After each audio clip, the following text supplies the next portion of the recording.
प्यारे छात्रों, आज के क्लास में, आज के वीडियो में हम लोग कक्षा 9th के हिंदी के प्रथम कविता को देखेंगे। जिस कविता में संत रविदास जी के बारे में हम लोग पहले उनकी जीवनी को जानेंगे संक्षिप्त में, फिर उनके जो प्रथम पद हैं उसको हम लोग यहाँ पर देखेंगे। पहले हम लोग जानते हैं कि संत रविदास जी थे कौन। तो संत रविदास जी एक महान संत थे जिनका जन्म 1388 ईस्वी में बनारस में हुआ था। कहाँ पर हुआ था? बनारस में। और 1518 में ऐसा माना जाता है कि उनकी ख्याति से प्रभावित होकर के इतना वे पॉपुलर हो गए, लोकप्रिय हो गए कि उस समय के तत्कालिक भारतीय सम्राट यानी कि जो लोदी वंश के सबसे बड़े सम्राट थे जिनका नाम था सिकंदर लोदी, वे उन्हें दिल्ली बुलाए।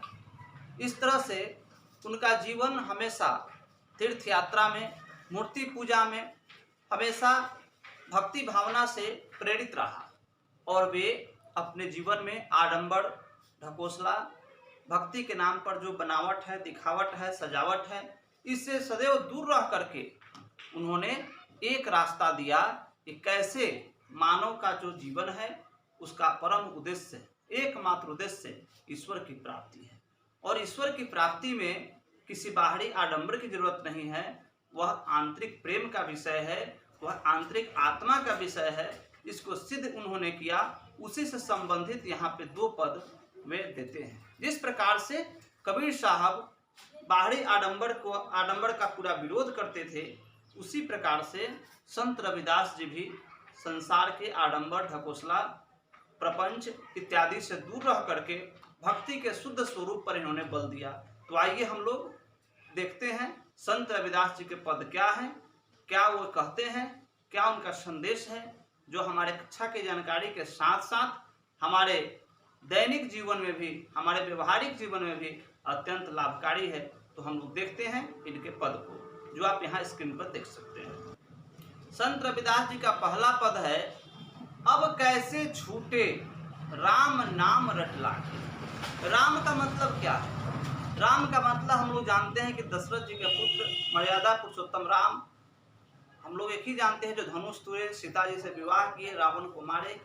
लेकिन हमारा रामायण कहता है कि राम क्या है? 4 प्रकार के। एक राम घट घट में बोले, हमारे अंदर, आपके अंदर, सबके अंदर जो राम है, सबके अंदर जो आत्मा है, वह क्या है? वह भी एक राम है। एक राम दशरथ घर डोले, वह राम जिनकी चर्चा हम सभी अक्सर सुनते हैं, वे गुरु का प्रतीक है। पहला राम जो सबके अंदर है वह क्या है? आत्मा का प्रतीक है। दूसरा गुरु का प्रतीक है।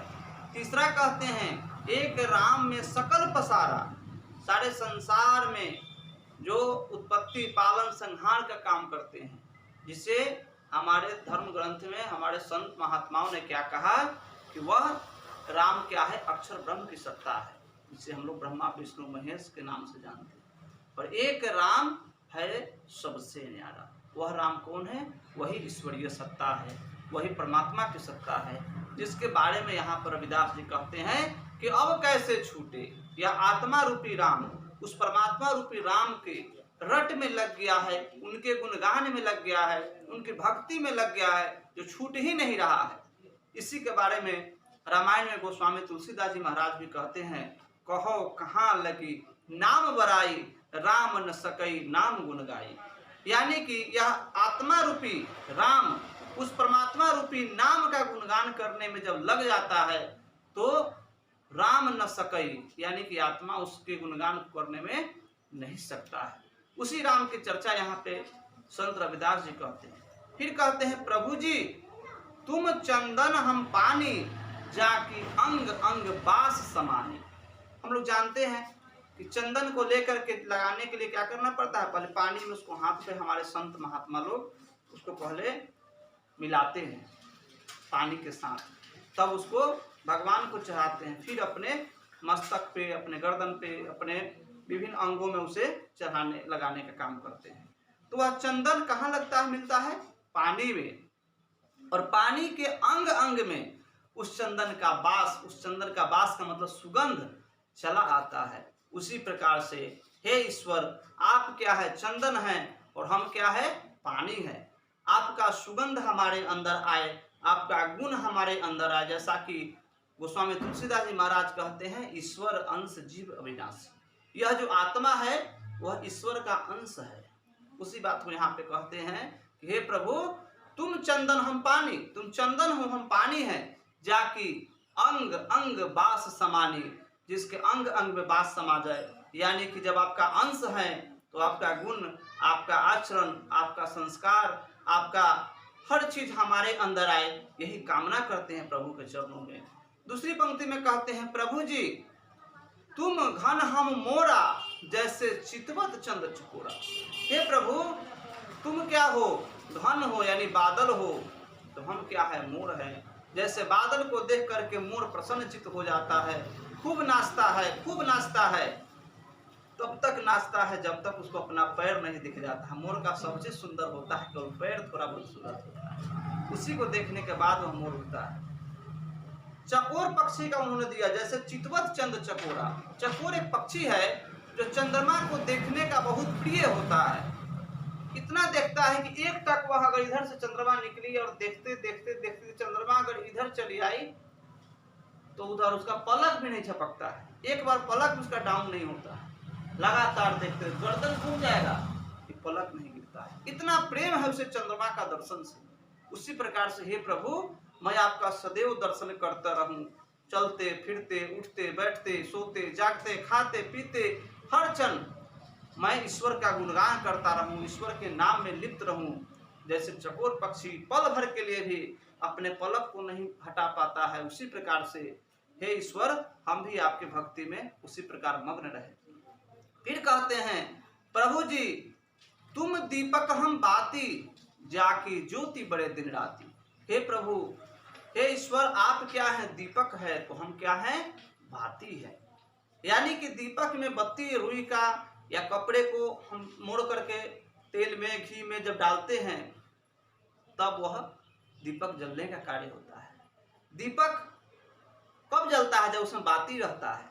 और बाती कब जलता है? जब वह दीपक में होता है। यानी कि दोनों एक दूसरे का पूरक है। उसी प्रकार से संत रविदास जी यहाँ पर कह रहे हैं कि हे प्रभु, आप दीपक हो तो हम क्या हैं? बाती हैं, जाकी ज्योति बड़े दिन राती, जिसके प्रकाश दिन रात बढ़ता रहता है। प्रभु जी तुम मोती हम धागा, जैसे सुनहि मिलत सुहागा। हे ईश्वर, तुम क्या हो? मोती हो, तो हम क्या है? धागा है। मोती को धागा में मिलाया जाता है और धागा को मोती में मिलाया जाता है। एक संत कहे कि फूल में माला है कि माला में फूल है। सुनकर के थोड़ा आश्चर्य लगा कि क्या कह रहे हैं। तो उन्होंने कहा कि फूल के अंदर क्या है? धागा है। और फिर कहा क्या? कि धागा के अंदर फूल है। दोनों एक दूसरे में लिप्त हैं। उसी प्रकार से हम सभी ईश्वर के अंश हैं और हम सब के अंदर भी क्या है? ईश्वर है। वह कण-कण में है तो हमारे अंदर भी है। इसी भाव से यहाँ पर कवि कहते हैं कि हे प्रभु, जैसे मोती में धागा समाता है, जैसे सोना को शुद्ध करने के लिए सुहागा का प्रयोग किया जाता है, उसी प्रकार हे ईश्वर, हमें शुद्ध करने के लिए आपकी कृपा चाहिए, आपका आशीर्वाद चाहिए।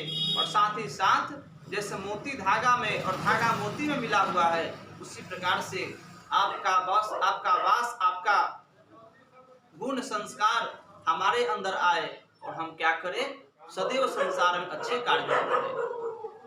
प्रभु जी तुम स्वामी हम दासा। हे ईश्वर, आप स्वामी हैं और हम क्या हैं? हम दास हैं। प्रभु जी तुम स्वामी हम दासा, यानी हे ईश्वर, आप स्वामी हैं, आप हमारे मालिक हैं और हम क्या है? आपके दास हैं, आपके नौकर हैं, आपके सेवक हैं। हम मानवता के पथ पे चले, हम परमार्थ के पथ पे चले, दूसरों के कल्याण के पथ पे चले और सदैव हमारे जो पूर्वजों ने, हमारे ऋषियों ने जो धर्म का जो संदेश दिया है, हम उस पथ पे चले तो सदैव आपके दासत्व को स्वीकार करें। ऐसी भावना यहाँ पे संत कवि रविदास जी बताते हैं कि हे प्रभु, तुम स्वामी हम दासा, ऐसी भक्ति करे रे दासा। ऐसी भक्ति की कामना हम आप सब आपके चरणों में करते हैं और यही मानव जीवन का परम उद्देश्य होना चाहिए। अब हम लोग दूसरे पद को देखते हैं और इसे आप स्क्रीन पे देख सकते हैं। कैसे दूसरे पद में कवि रविदास जी आगे क्या कहते हैं? कहते हैं कि राम मैं पूजा कहाँ चढ़ाऊं, हे ईश्वर मैं पूजा कैसे करूं, मैं भक्ति कैसे करूं, फल और मूल अनूप न पाऊं। फल जो है वह भी क्या है, शुद्ध नहीं है। चिड़िया पक्षी सब उसको क्या कर रही है, उसको अशुद्ध कर दे रहा है। वह गर्दा माटी से वह शुद्ध हो रहा है। दूध अनूप न पाऊं, दूध का मतलब फल और मूल, मूल का मतलब कहते हैं जो धरती के अंदर पाया जाता है, जैसे कि गाजर हो गया, मूली हो गया, केसर हो गया, ये सब चीज जो धरती के अंदर पाया जाता है वह भी क्या है, धरती के अंदर बहुत सारे कीड़े मकोड़े हैं, बहुत सारे जीव हैं जो उसे खाते हैं, उसे छूते हैं, तो वह तो अशुद्ध है नहीं, कैसे मैं पूजा करूं? फिर कहते हैं कि थनहर दूध जो बछरू जुठारी, थान का दूध जो गाय का दूध है उसे बछरू यानी कि गाय का बच्चा जो है उसे पी करके पहले जूठा करता है, तब उसे दूहा जाता है, फिर आपके समर्पित किया जाता है आपको, तो वो तो जूठा हो गया। थनहर दूध जो बछरू जुठारी, पुपहू भंवर जल मीन बिगाड़ी, और नदी का पानी जो है वह अन्य जीव जंतु मछली उससे क्या करते हैं, उसे भी जूठा कर देते हैं, तो अशुद्ध तो यह भी हो गया। फिर कहते हैं मल्यागिरी भोदियो भुजंगा, मल्यागिरी पर्वत पर जो चंदन का वृक्ष है, उस चंदन के वृक्ष में बराबर उसमें मोटे मोटे भुजंगा यानी सांप लपेटे रहता है, चाटते रहता है, मग्न रहता है, वह भी क्या हो गया, शुद्ध हो गया। उस चंदन को हम कैसे चढ़ाएं? फिर कहते हैं 20 अमृत दो एके संगा, चंदन का वृक्ष जो है वह अमृत है और अब सर्प जो है वह क्या है, विष के समान है, क्योंकि उसमें विष पाया जाता है, तो चंदन विष एक समान है, हम कैसे आपकी उससे पूजा करें? फिर आगे कहते हैं मन ही पूजा मन ही धूप, हे ईश्वर संसार के जो भी बने हुए हैं, जो भी पदार्थ पूजन सामग्री है वह सब के सब मेरे हिसाब से वह क्या है, वह सब अशुद्ध है, वह सब के सब क्या है, अपवित्र हैं, लेकिन आपके चरणों में जाकर वह भी पवित्र हो जाते हैं। लेकिन मेरे पास क्या है, आपने मन दिया है, इसलिए मन को ही हम क्या करें, मन ही पूजा मन ही धूप, मन को धूप मान करके, मन को पूजा मान करके आपके चरणों में मैं समर्पित कर रहा हूँ। मन ही, फिर कहते हैं क्या कि मन ही सेऊ सहज स्वरूप, और मन को ही शांत करके अपने सहज स्वरूप को हम प्राप्त करें और उस सहज स्वरूप से हम आपकी भक्ति करें, ऐसी कृपा हम सब पे कीजिए।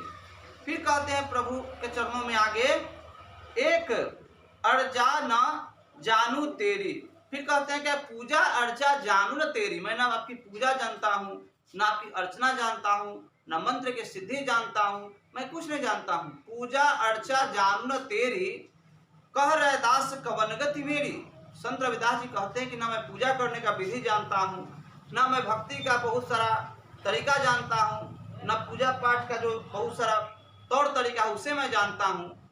कह रविदास कवन गति मेरी, फिर मेरा कौन गति होगा? हे प्रभु, इसलिए मैं क्या हूँ, मन से ही, अपने तन से ही, अपने आत्मबल से ही आपके चरण में आपकी मैं पूजा अर्चना करता रहूं और मैं शुद्ध भाव से अपने भक्ति के जो शुद्ध स्वरूप है उसके द्वारा आपको प्राप्त करूं। कहा भी गया है कि भक्ति किसका विषय है, आत्मा का विषय है। अधि जो आत्मविधि अध्यात्म, आत्मा के अध्ययन को अध्यात्म कहते हैं, यानी सही रूप में अगर अध्यात्म करना है तो उसके लिए बाह्य सामग्री का, पूजन सामग्री की जरूरत नहीं है, वह तो विषय आत्मा का है, जिसके लिए हमें कुछ बाहर नहीं करना है, बाहरी आडंबर में नहीं पड़ना है, उसके लिए हम अंदर से ही अपनी स्थिति को प्राप्त करके अपने शुद्ध आत्म स्वरूप को जान करके और उस आत्मा के आधार से हम ईश्वरीय सत्ता को जान सकते हैं। यह संदेश यहाँ पर संत रविदास जी हम सब के बीच दिए। तो यह जो वीडियो है आपके लिए काफ़ी लाभकारी है, आप इसे अपने कक्षा के लिए भी, अपने जानकारी के लिए भी, अपने दैनिक जीवन के लिए भी हर जगह उपयोगी सिद्ध कर सकते हैं। तो फिर हम लोग आगे फिर एक नए वीडियो के साथ मिलेंगे, तब तक मुझे विदा दीजिए, धन्यवाद।